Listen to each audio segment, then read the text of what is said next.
We're discussing theodolite. Theodolite ಒಳಗ horizontal angle, vertical angle ನೋಡಿದ್ವಿ ನಿನ್ನೆ. Permanent adjustment, temporary adjustment of theodolite. We had an important exam point of view. Permanent adjustment ಏನೇನ್ ಮಾಡಬೇಕು theodolite ಅಂದ್ರೆ setup ಏನೇನ್ ಮಾಡಬೇಕು ಅಂತ ಅರ್ಥ. ಸಿಂಪಲ್ ವೇದಾಗ ಹೇಳ್ಬೇಕಂದ್ರೆ ಸೆಟಪ್ ಹೆಂಗ್ ಮಾಡಬೇಕು ಹೆಂಗ್ ಮಾಡಬೇಕು ಅನ್ನೋದು ಹೇಳ್ತದ. First, permanent adjustment. Permanent adjustment are made to establish the relation between fundamental lines of the theodolite, and once made, they last for a long time. They are essential for the accuracy of observation. Permanent adjustment ಹೆಂಗದ ಅದನ್ನ ಮಾಡಿದ್ರೆ fix ಅದು ನಿಮ್ದು experiment ಮುಗಿತಕ ಅದು fix ಆಗಿಬಿಟ್ಟಿರೋದು ಅಡ್ಜಸ್ಟ್ಮೆಂಟ್ಗಳು. ಅದಕ್ಕೆ ಏನಂತಾರ permanent ಅಂತಾರ. Temporary ಅಂದ್ರೆ ಏನು, ಪ್ರತಿ ಸಲಾನು ಅದು ಚೇಂಜ್ ಮಾಡ್ಕೋತೆ ಹೋಗ್ಬೇಕು ನಾವು. ಪ್ರತಿ ಸಲಾನು ಇನ್ಸ್ಟ್ರೂಮೆಂಟ್ ಸೆಟಪ್ ಚೇಂಜ್ ಮಾಡಿದಾಗ ನಮ್ ಸೆಟಪ್ ಅಡ್ಜಸ್ಟ್ಮೆಂಟ್ಗಳು ಚೇಂಜ್ ಹಾಕೋತೆ ಹೋಗ್ತಾವ. ಅದಕ್ಕೆ ಟೆಂಪರರಿ ಅಂತಾರು. ಪರ್ಮನೆಂಟ್ ಅಂದ್ರ ಒಂದ್ ಸಲ ಮಾಡಿದ್ರೆ ಮುಗಿದೋಯ್ತು. They last for A long time. Okay, ಇದು ಬಹಳ ತಕ ಸೇಮ್ ಸೆಟಪ್ ಇರ್ತದ.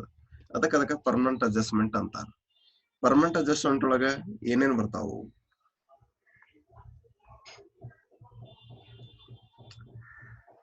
Adjustment of horizontal plate levels, collimation adjustment, horizontal axis adjustment, adjustment of telescope level or plate level, vertical circle, index adjustment. You LINU permanent adjustment. First one, adjustment of horizontal plate levels. Axis of the plate level must be perpendicular to the vertical axis. The axis of the plate level ಏನು vertical line ಅದಲ್ಲ ಅದು perpendicular ಆಗಿರ್ತದೆ. ಯಾವುದಕ್ಕ? Vertical Axis perpendicular ಆಗಿರ್ತದೆ.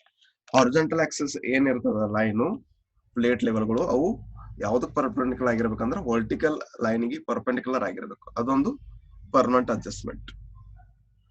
Next, collimation adjustment.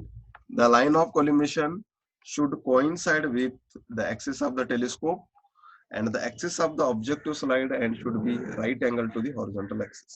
The line of collimation ಅಂದ್ರೆ straight line telescope ನಾಗ ಏನ್ ನೋಡ್ತೀವಲ್ಲ ಅದರಿಂದ ಏನ್ ಸ್ಟ್ರೇಟ್ ಲೈನ್ ಹೋಗ್ತದಲ್ಲ ಅದು ಕೋಯಿನ್ಸೈಡ್ ಆಗ್ಬೇಕು. ಯಾವ್ದಕ್ಕ? Axis of the telescope coincide ಆಗ್ಬೇಕು, ಅಂದ್ರೆ ಜಾಯಿನ್ ಆಗ್ಬೇಕು.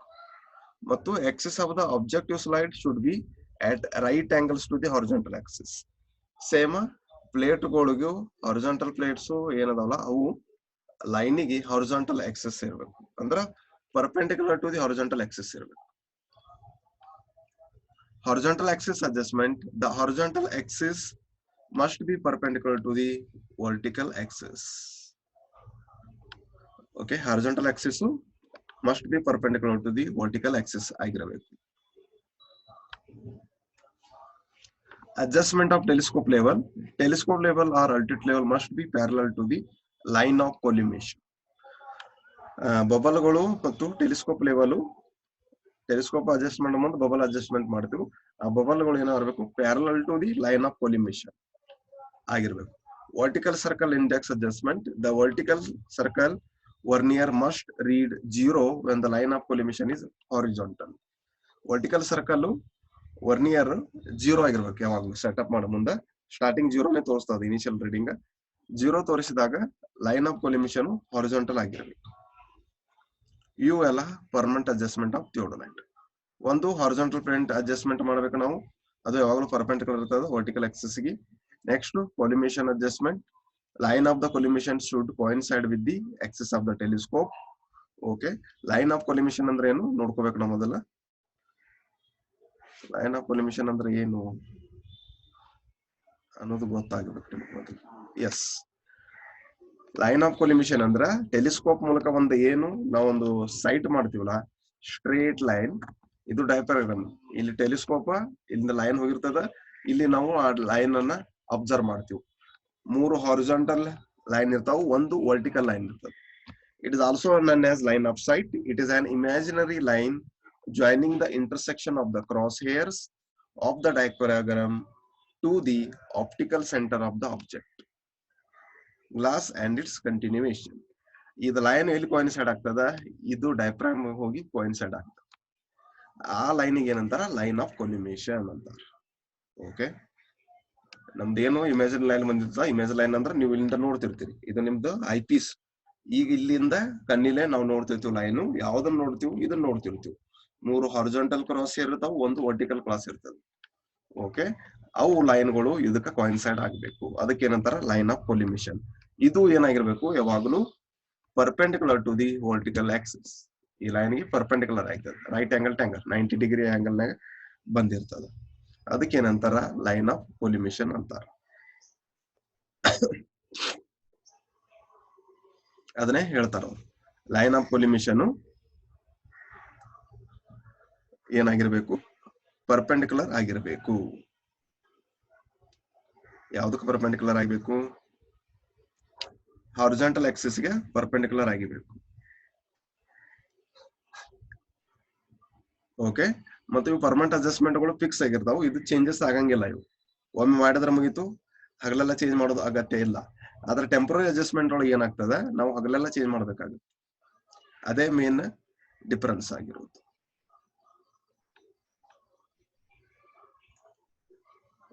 Okay, axis of the telescope level and altitude level must be parallel to the line of collimation. ಅದೇ ಹೇಳ್ದಂಗ ಆ ಲೈನು ಸೈಟ್ ಮಾಡೋದಕ್ಕೆ ಪ್ಯಾರಲ್ ಆಗಿರ್ಬೇಕು. Vertical circle index adjustment, the vertical circle must be read 0 when the line of collimation is horizontal. vertical circle always 0 ಇರ್ತದ vernier callipers ನಾಗ. ಯಾವಾಗ ಆಗಿರ್ತದ ಅಂದ್ರೆ ಲೈನ್ ಆಫ್ ಕೊಲಿಮಿಷನ್ ಹಾರಿಜಾಂಟಲ್ ಆಗಿದ್ದಾಗ. ಇವು 5 permanent adjustment of theodolite. Temporary adjustment ನಾ ಹೇಳ್ದಂಗ centering, levelling, focusing. Okay, the temporary adjustment are made at each setup of the instrument before we start taking the observation with the instrument. There are 3 temporary adjustment of theodolite. One is centering. Okay, centering ಹೆಂಗ್ ಮಾಡ್ತೀವಿ ಅಂದ್ರೆ bubble ಗಳು centre ದಾಗ ಇರ್ತಾವ. 3 Axis ನಾಗ bubble ಗಳು centre ದಾಗ ಬಂದ್ರೆ 3 ಲೆಗ್ ಗಳು ಸೆಂಟರ್ ದಾಗ ಐತಂದಂಗ ಅರ್ಥ. ಲೆವೆಲಿಂಗ್ 3 ಲೆಗ್ಸ್ ಲೆವೆಲ್ ಆಗಿರ್ಬೇಕು, ಅಂದಾಗ ಎರರ್ ಗಳು ಬರಂಗಿಲ್ಲ. ಫೋಕಸಿಂಗ್ ನಾವು ಏನು ಟೆಲಿಸ್ಕೋಪ್ ನಾಗ ಫೋಕಸ್ ಮಾಡ್ತೀವಲ್ಲ, ಅದು ಏನಾಗಿರ್ಬೇಕಂದ್ರ ಕ್ಲಿಯರ್ ಆಗಿ ಕಾಣಿಸ್ಬೇಕು. ಇದು ತೋರ್ಸಕ್ ನಾವು ಅಪ್ರಾಕ್ಸಿಮೇಟ್ ಲೆವೆಲಿಂಗ್. ಇದು ಟ್ರೈಪಾಡ್. ಇದು ಈ ಟ್ರೈಪಾಡ್ ಏನ್ ಮಾಡಾಕ್ತಿದ್ವಿ ನಾವು, ಲೆವೆಲ್ ಮಾಡಾಕ್ತಿದ್ವಿ. 3 ಸೈಡು ಲೆವೆಲ್ ಆಗಿರ್ಬೇಕಿತ್ತು, 3 ಸೈಡು ಲೆವೆಲ್ ಆಗಿರ್ಬೇಕು. ಅವಾಗ ಏನಾಗ್ತದ, ನಮ್ಗ ಲೆವೆಲ್ ಸಿಗ್ತದ ಅಂತ. This implies leveling of the instrument with the legs of the tripod by bringing the small circular ball provided on the tri-badge in the center. Okay, 2 of the tripod legs are pushed firmly into the ground and third leg of the tripod is moved to the right or left. ಎರಡು leg fix ಮಾಡಿ ಒಂದು leg ಅನ್ನ adjustment ಮಾಡ್ಲಿಕ್ಕೆ ಅದನ್ನ ಹಿಂದ ಮುಂದ ಮಾಡಬೇಕು. That is in the circumferential direction until the bubble is centered. This leg is then pushed into the ground. ಅದನ್ನ ಹೆಂಗ್ ಮಾಡ್ತಾರ ಅಂದ್ರ, ಈ ಬಬಲ್ ಏನಂದ್ರ ಇಲ್ಲೊಂದು ಬಬಲ್ ಇರ್ತದ. ಓಕೆ, ಇದು ನಮ್ದು ಲೆವೆಲಿಂಗ್ 3 ಆಕ್ಸಿಸ್ ಇರ್ತಾವ. ಟೆಲಿಸ್ಕೋಪ್ ಸುತ್ತಲೂ 3 ಆಕ್ಸಿಸ್ ಇರ್ತಾವ.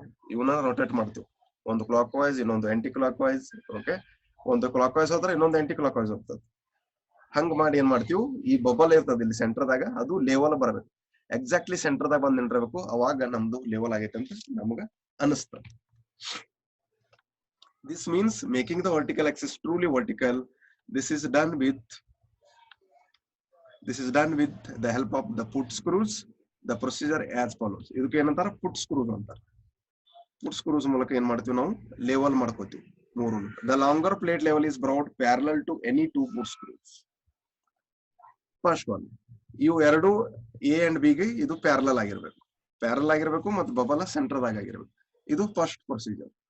Okay, the longer plate level should brought parallel to the 2 foot screws.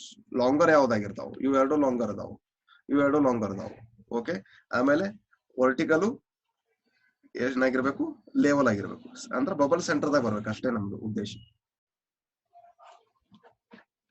In the case of 3 screw leveling head, the other plate level will then be parallel to the line joining the 3rd foot screw and the midpoint of the line joining the first 2 foot screws.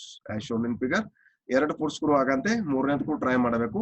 ಆ 3ನೇದು ಏನಾಗಿರ್ಬೇಕು, centre ದಾಗ ಆಗಿರ್ಬೇಕು. 2 foot screw try ಆಗಂತೆ, ಇವೆರಡು level ಅದು, ಆಮೇಲೆ 2 level ಆಗಂತೆ, ಅದನ್ನ vertical ಹಿಂಗ್ ಮಾಡಿದ್ರು, ಇವು 2ಕ್ಕೂ ಅದು ಲೆವೆಲ್ ಆಗಿರ್ಬೇಕು, ಬಬಲ್ ಸೆಂಟರ್ ದಾಗ ಬರ್ಬೇಕು ಅಷ್ಟೇ. ಫೋಕಸಿಂಗ್ ಒಳಗೆ ಏನೈತೆ ಅಂದ್ರೆ ನಾವು ಏನು ಟೆಲಿಸ್ಕೋಪ್ ಮೂಲಕ ಏನ್ ನೋಡ್ತೀವಲ್ಲ ಅದು ಕ್ಲಿಯರ್ ಆಗಿ ಕಾಣಿಸ್ಬೇಕು. ಫಸ್ಟಿಗೆ ಅದು ಕ್ಲಿಯರ್ ಕಾಣಿಸಂಗಿಲ್ಲ, ಕ್ರಾಸ್ ಹೇರ್ಗಳು ಕ್ಲಿಯರ್ ಆಗಿ ಕಾಣಿಸಂಗಿಲ್ಲ. ಅವಾಗ ಏನ್ ಮಾಡ್ತೀವಿ ನಾವು, ಕೆಲವೊಂದು ಪ್ರೊಸೀಜರ್ ಅದು ಅದನ್ನ ಮಾಡ್ಬೇಕಾಗ್ತದೆ.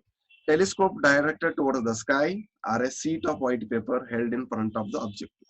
ಒಂದು ವೈಟ್ ಪೇಪರ್ ತಗೋಬೇಕು, ಅದಕ್ಕೆ ಟೆಲಿಸ್ಕೋಪ್ ಮೂಲಕ ಹಿಡಿಬೇಕು. ಟೆಲಿಸ್ಕೋಪ್ ಮುಂದೆ ಹಿಡಿ ಅಂತ ಏನಾಗ್ತದ, ಅದ್ರಾಗ ಏನೇನು ಲೈನ್ಗಳದಾವಲ್ಲ ಅವು ಕಾಣಿಸ್ತಾವ, ಅದಕ್ಕೆ ಏನಂತಾರೆ ಡೈಪ್ರಾಗಮ್ ಅಂತಾರೆ.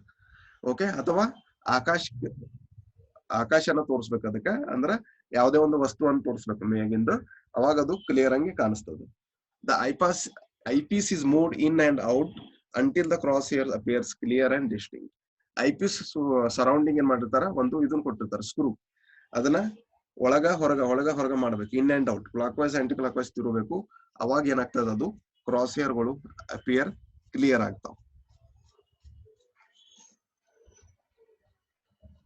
ಫೋಕಸಿಂಗ್ ದ ಆಬ್ಜೆಕ್ಟ್, ಆಮೇಲೆ ಏನ್ ಮಾಡ್ಬೇಕು, ಆಬ್ಜೆಕ್ಟ್ ಯಾವ್ದದ ಮುಂದು ಅದನ್ನ ಫೋಕಸ್ ಮಾಡ್ಬೇಕು. ಓಕೆ, ಅದ್ರ 3 ಹಾರಿಜಾಂಟಲ್ ಆಕ್ಸಿಸ್, ಒಂದು ವರ್ಟಿಕಲ್ ಲೈನ್ ಕ್ಲಿಯರ್ ಕಾಣಿಸ್ಬೇಕು. ಅಲ್ಲಿ ತನಕ ನಾವು ಅದನ್ನ ಫೋಕಸ್ ಮಾಡ್ಕೋತೇನೆ ಇರಬೇಕು. ಮೆಜರ್ಮೆಂಟ್ ಆಫ್ ಹಾರಿಜಾಂಟಲ್ ಆಂಗಲ್ ನೋಡಿದ್ವು, repetition reiteration method. Next vertical angle ನೋಡ್ಬೇಕು. ಈಗ ವರ್ಟಿಕಲ್ ಆಂಗಲ್ ಅನ್ನ ಹೆಂಗ್ ಮೆಜರ್ಮೆಂಟ್ ಮಾಡ್ತೀವಿ ನಾವು.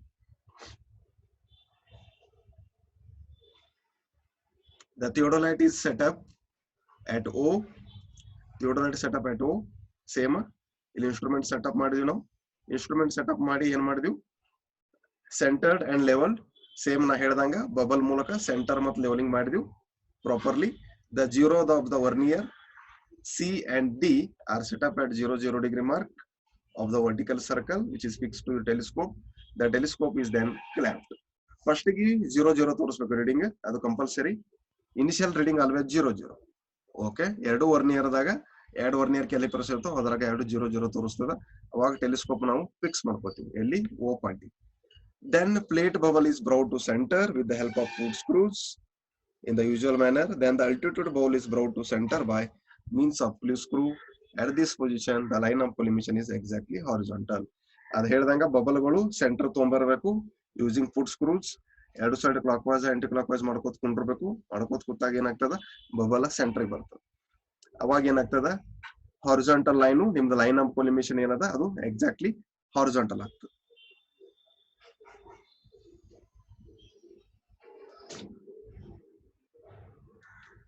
Okay, the measure the angle of elevation. The telescope is raised slowly to bisect the point A accurately. The reading on the both the verniers are noted and the angle of elevation is recorded. ಅದೆಲ್ಲ setup ಮಾಡಂತೆ O point ಗೆ A point ಅನ್ನ site ಮಾಡಬೇಕು. A point ಯಾವುದೇ ಆಗಿರ್ಬೋದು. Vertical angle ಅಂದ್ರೆ ಮೇಲ್ಗಡೆನ ತಗೋತೀವಿ, ಯಾವ್ದೋ ಒಂದು ಬಿಲ್ಡಿಂಗು ಅಥವಾ ಹಾಸ್ಟೆಲು ಅಥವಾ ಚರ್ಚು, ಅದರದ ಟಾಪ್ ಆಂಗಲ್ ಏನಿರ್ತದಲ್ಲ ಎಡ್ಜ್, ಆ ಎಡ್ಜ್ ಅನ್ನ ಸೈಟ್ ಮಾಡ್ಕೋತೀವಿ. ಅದು A ಅಂತ ತಿಳ್ಕೊರಿ. ಆ A ಪಾಯಿಂಟ್ ಅನ್ನ ನಾವು ಸೈಟ್ ಮಾಡಬೇಕು. A ಪಾಯಿಂಟ್ ನ ಸೈಟ್ ಮಾಡಂತ ಏನಾಗ್ತದ, ರೀಡಿಂಗ್ ಸಿಗ್ತದೆ.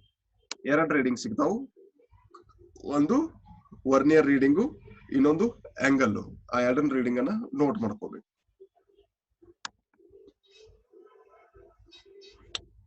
Next face of the instrument is change.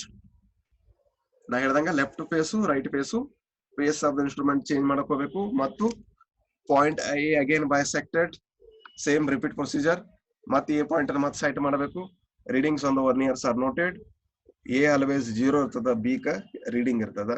Mean of the angles observed is assume to be correct angle of elevation. Face left face right 2 reading ಮೀನ್ ತಗೋಬೇಕು, ಅದೇ ನಿಮ್ದು ವರ್ಟಿಕಲ್ ಆಂಗಲ್ ಆಗಿರ್ತದೆ. ಇದು ಏನಾಯ್ತು, angle of elevation. Angle of elevation the ಮೇಲ್ಗಡೆ angle of depression ಅಂತ ಬರ್ತದೆ. Next angle of depression ಅಂದ್ರೆ ಕೆಳಗಡೆ ತೆಗನ್ಯಾಗ ಏನಿರ್ತದಲ್ಲ ಅದು angle of depression.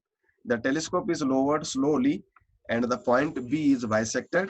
The reading on the verniers are noted for the 2 observation, face left and face right. The mean angle of the observation taken, the correct angle of depression. The result is tabulated as shown in table. Table ಕೊಟ್ಟರೆ ಚಲೋ ಮಾಡ table ಕೊಟ್ಟು. Okay, angle of elevation, angle of depression. Angle of elevation ಅಂದ್ರೆ A point diagram ಆಗಿ ಗೊತ್ತಾಗ್ತದ. Angle of elevation ಮೇಲ್ಗಡೆ ಇರ್ತದ, depression ಅಂದ್ರೆ ಕೆಳಗಡೆ ಇರೋದು. ಓಕೆ, ನಮ್ದು ಇನ್ಸ್ಟ್ರೂಮೆಂಟ್ ಅದಿಂದ ಕೆಳಗಡೆ ಅದ, ಅದಕ್ಕೆ ಡಿಪ್ರೆಷನ್ ಅಂತೀವಿ. A ಪಾಯಿಂಟ್ ಅನ್ನ ಸೈಟ್ ಮಾಡಿದ್ವಿ, A ಪಾಯಿಂಟ್ ರೀಡಿಂಗ್ ತಗೊಂಡಿವು, ಅದು ಏನಾಯ್ತು ಆಂಗಲ್ ಆಫ್ ಎಲಿವೇಶನ್ ಆಯ್ತು. B ಪಾಯಿಂಟ್ ಹೋಗ್ಬೇಕು, B ಪಾಯಿಂಟ್ ರೀಡಿಂಗ್ ತಗೋಬೇಕು, ಅದೇನಾಯ್ತು ಆಂಗಲ್ ಆಫ್ ಡಿಪ್ರೆಷನ್ ಆಗಿ. ಟೇಬಲ್ ಎಲ್ಲದ 9.1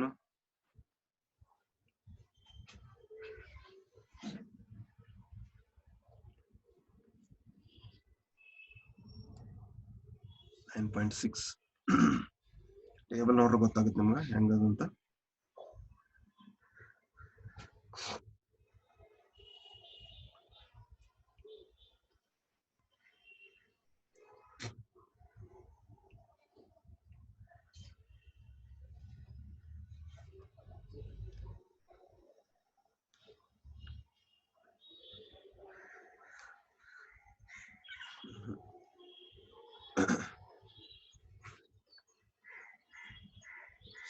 ಕ್ಲಾಸ್ನಾಗ ತೋರಿಸಿದ ನಾ ಟೇಬಲ್ ಆಕ್ಚುಲಿ.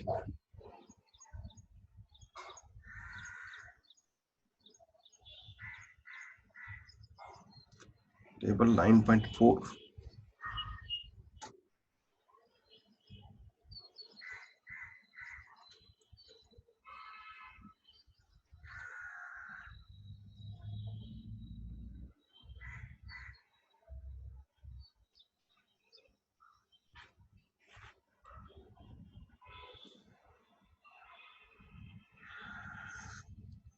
ನೋ ಇಲ್ಲ ಇದ್ರ ಟೇಬಲ್ ಆಕ್ಚುಲಿ ಮಿಸ್ಸಿಂಗ್ ಅದು ತೋರಿಸ್ತಾನೆ ನಿಮ್ಗೆ ಟೇಬಲ್ ನೆಕ್ಸ್ಟ್ ಟೈಮ್. ಓಕೆ, ಇದೇನಾಯ್ತು permanent adjustment theodolite, temporary adjustment of theodolite ಆಯ್ತು. ಓಕೆ, ನೆಕ್ಸ್ಟ್ ಇದ್ರಾಗ ಏನ್ ಬರ್ತದ, ಟ್ರಿಗ್ನೋಮೆಟ್ರಿಕ್ ಲೆವೆಲಿಂಗ್ ಅಂತ ಬರ್ತದ. ಸೇಮ್ ಥಿಯೋಡೊಲೈಟ್ ಒಳಗೇನೆ ಬರ್ತದ ಇದು ಟ್ರಿಗ್ನೋಮೆಟ್ರಿಕ್ ಲೆವೆಲಿಂಗ್ ಅಂತ. ಇದ್ರಾಗ ಏನೇನ್ ಬರ್ತಾವ ಅಂದ್ರೆ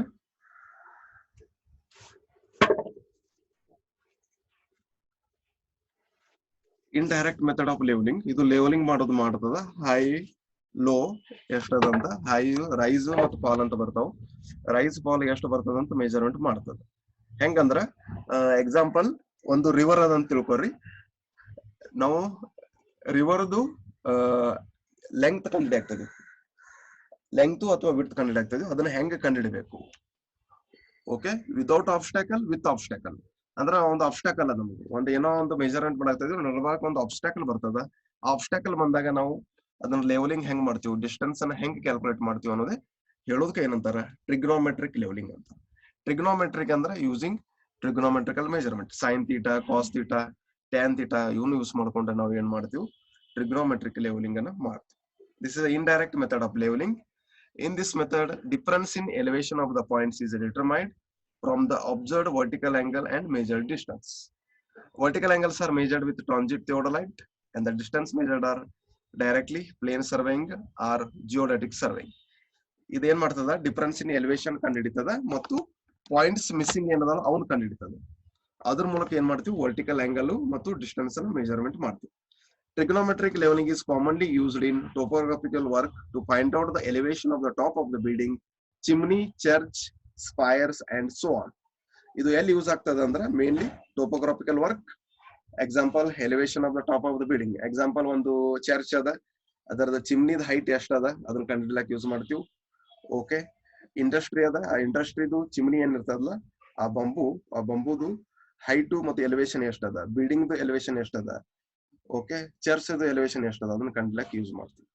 also it can be used in advantage in difficult terrains such as mountainous areas.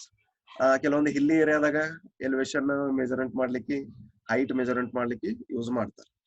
Depends upon field condition and the measurements that can be made with the instrument available. There can be innumerable cases. ಎಲ್ಲಿ elevation depression measurement ಮಾಡ್ಲಿಕ್ಕೆ ಬರಂಗಿಲ್ಲ ಅಂತಲ್ಲಿ trigonometric levelling workout ಆಗುತ್ತೆ. ಹೆಂಗ ಮಾಡ್ತಾರ ಇದು? ಇಲ್ಲಿ mainly 3 point ಬರ್ತಾವ. ಒಂದು ಬೇಸ್ ಅಸೆಸಬಲ್. ಓಕೆ, ಅಂದ್ರ ಇನ್ಸ್ಟ್ರೂಮೆಂಟ್ ದಿಂದ ಬೇಸು ನಮಗ್ ಕಾಣಿಸ್ತದ. ಇದೊಂದು ಪಾಯಿಂಟ್ ಅಂತ ತಿಳ್ಕೊರಿ, ಇದ್ರ ಬೇಸ್ ಕಾಣಿಸ್ತದ, ಅದೊಂದು ಕಂಡೀಷನ್. ಇನ್ನೊಂದು object when the base is ಇನ್ಅಸೆಸಬಲ್.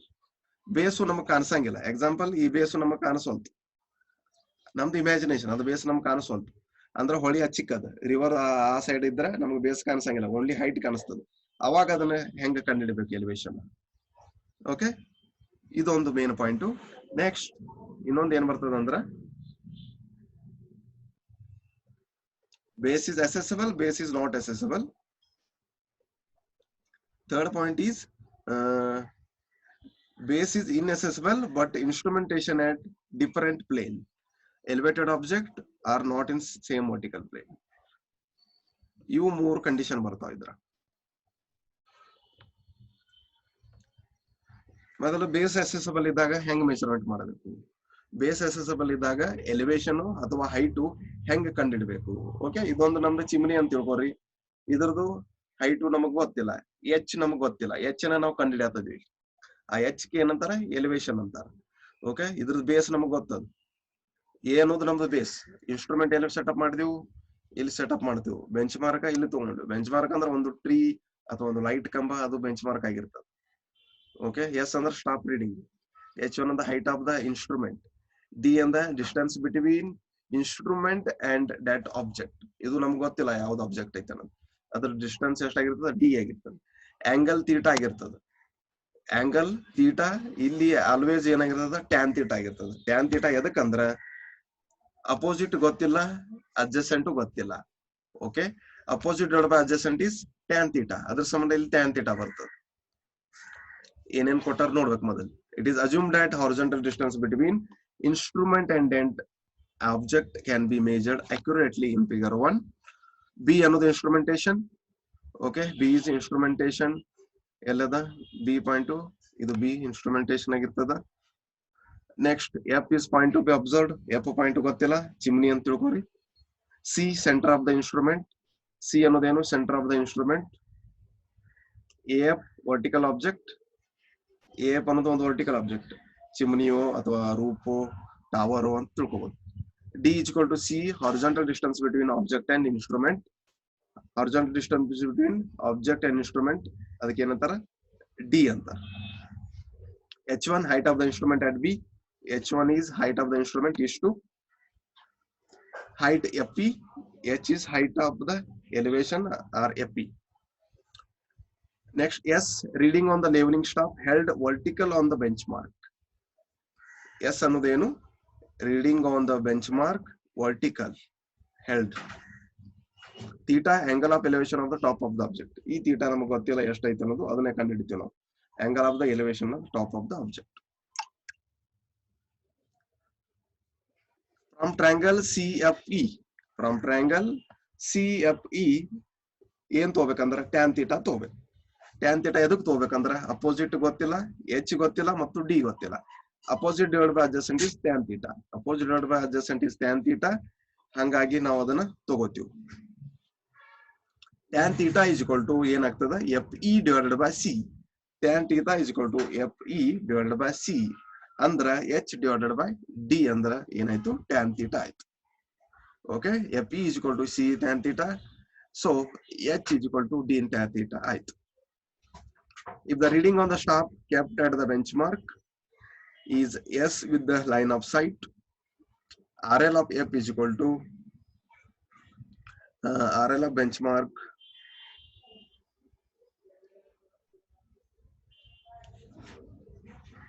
if the reading on the staff kept at the benchmark is S with the line of sight, RL of H is equal to RL of benchmark plus S plus H.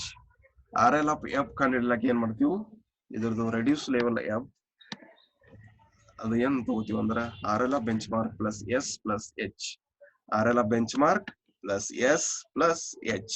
ಅವಾಗ ಏನ್ ಸಿಗ್ತದ, ನಮ್ದು elevation ಸಿಗ್ತದ. ಇದರ ಅದನ್ನೇ ನಾವು ಕಂಡುಹಿಡಿಯತ್ತೀವಿ.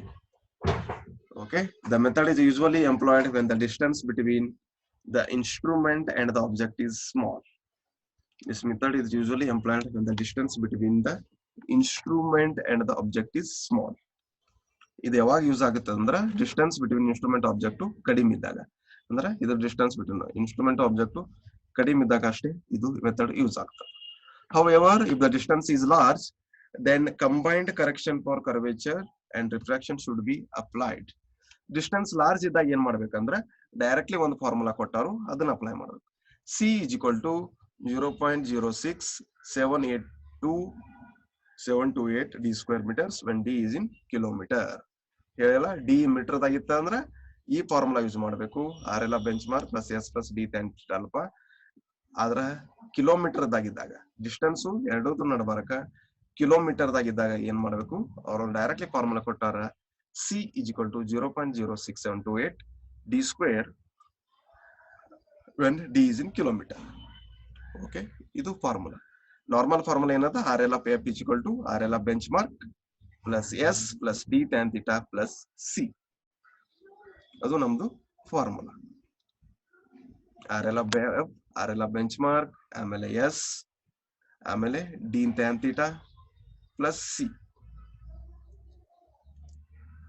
C ಅನ್ನೋದು combined correction or curvature. ಇಲ್ಲಿ ಕಂಬೈನ್ಡ್ ಕರೆಕ್ಷನ್ ಫಾರ್ ಕರ್ವೇಚರ್ ಅದು 0.06728 ಡಿ ಸ್ಕ್ವೇರ್ ಮಾಡಿದಾಗ ಬರ್ತದೆ. Okay, determination of elevation object when the base is inaccessible. ಅದನ್ನು ನೋಡೋಣ ನೆಕ್ಸ್ಟ್ ಕ್ಲಾಸ್.